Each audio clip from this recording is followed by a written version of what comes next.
This is audio revision of essay 320 materiality in planning and performing an audit. ये इसे deal करता है auditor की रिस्पॉन्सिबिलिटी से कि वो मटीरियलिटी को अप्लाई करेगा प्लानिंग और परफॉर्मिंग ऑफ ऑडिट में. Materiality is also applied. ठीक है, मटीरियलिटी ऑल्सो अप्लाई होता है बाय ऑडिटर ये एवेलुएट करने में कि उस identified miss statement on audit का क्या और और uncorrected miss statement on financial statement का क्या इफेक्ट होगा. ठीक है, तो materiality is also applied by auditor in evaluating the effect of identified miss statements on audit and of uncorrected misstatements on financial statement.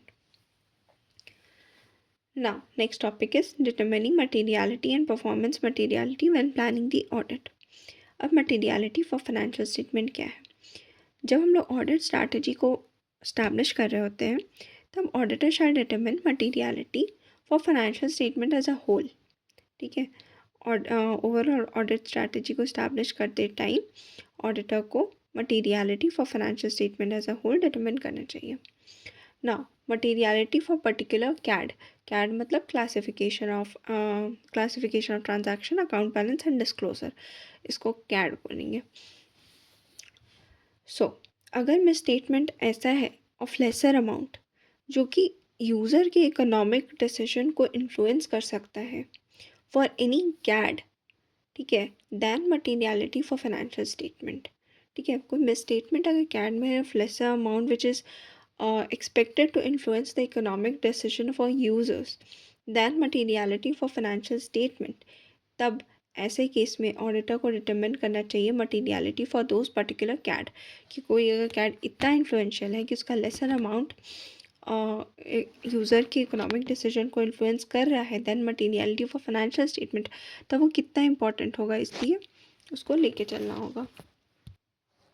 Now what is performance materiality.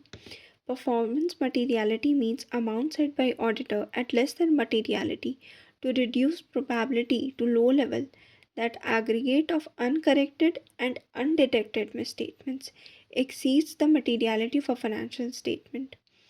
Auditor shall determine performance materiality for determining nature, time and extent of further audit procedures. ठीक है, इसका मतलब हो गया performance materiality means amount, ऐसा amount जो auditor set करता है एट लेस देन मटीरियलिटी कि उसका प्रोबेबिलिटी रिड्यूस हो to low level so that aggregate of undetected and uncorrected misstatements exceeds materiality for financial statement.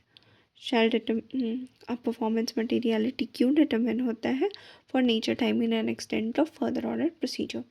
Revision of materiality as the audit progresses or re-evaluation of materiality concept. This is the next topic. Auditor को अपना materiality revise कर लेना चाहिए जब वो इस कोई ऐसी इंफॉर्मेशन उसको पता चलता है ड्यूरिंग ऑडिट जो कि ऑडिटर को जिसके वजह से ऑडिटर एक डिफरेंट अमाउंट इनिशियली लिया था.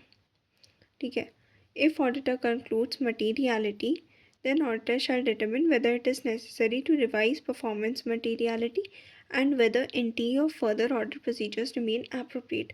अगर ऑडिटर कंक्लूड करता है कि नहीं मटीरियलिटी लोअर है तो फिर ऑडिटर को ये देखना होगा कि क्या परफॉर्मेंस मटीरियलिटी को भी रिवाइज करना है, और अगर परफॉर्मेंस मटीरियलिटी रिवाइज होगा तो फिर क्या एंटी और फर्दर ऑर्डर प्रोसीजर्स अप्रोप्रिएट रहेगा या फिर उसको भी चेंज करना होगा. Next topic is use of benchmarks in determining materiality for financial statement as a whole. Determining materiality involves professional judgment. A percentage is applied to a chosen benchmark as a starting point in determining materiality for financial statement as a whole. Materiality determine करना involve करता है professional judgement को. एक percentage apply होता है to a chosen benchmark कि उससे start कर सके एक स्टार्टिंग पॉइंट बनाने के लिए in determining materiality for financial statement as a whole. Now what are the factors that affect identification of benchmark. First is elements of financial statement. Elements of financial statement क्या क्या है? Asset हो गया, liability हो गया, equity, revenue, expenses. Now, second point is whether there are items on which attention of users are focused. Example, profit, revenue, etc. अगर मतलब कोई ऐसा आइटम है जिसपे यूज़र का अटेंशन है तो। Third point is nature of entity, entity's life cycle and the industry and economic environment. Nature of entity and economic environment. Fourth point is entity's ownership structure and way it is financed. Fifth point is relative volatility of benchmark. ठीक है, क्या क्या factors हो गया? Factors affecting identification of benchmark में पहला हो गया एलिमेंट्स ऑफ फाइनेंशियल स्टेटमेंट, फिर हो गया whether there are items on which attention of users are required, sorry, attention of users are focused. Third point हो गया nature of entity and economic involvement. Fourth हो गया एंटिटी का ownership structure और उसका फाइनेंस होने का तरीका। If entity is financed by debt, users put more emphasis on asset than on equity. Last point हो गया रिलेटिव वोलेटिलिटी ऑफ बेंचमार्क, कितना उसमें वोलेटिलिटी मतलब कितना ज़्यादा वो फ्लक्चुएट करता है, चेंज करता है वो। तो हो गया पाँच पॉइंट हो गया, फिर से रिपीट कर रहा। Elements of financial statement, nature of entity and economic involvement, whether there are items on which attention of users are focused, entity, फिर fourth point entities ownership structure and way it is financed, and last is relative volatility of benchmark. अब benchmark जो है कैसे change भी हो सकता है। अगर रेगुलर प्रॉफिट्स होता है तो फिर ऑडिटर प्रॉफिट बिफोर टैक्स को बेंचमार्क मान सकता है, और अगर लॉस का केस है तो फिर रेवेन्यू को बेंचमार्क मान सकते हैं। In determining percentage to be applied to adjacent benchmark also involves professional judgment. Percentage applied to profit before tax will normally be higher than percentage applied to total revenue. ठीक है,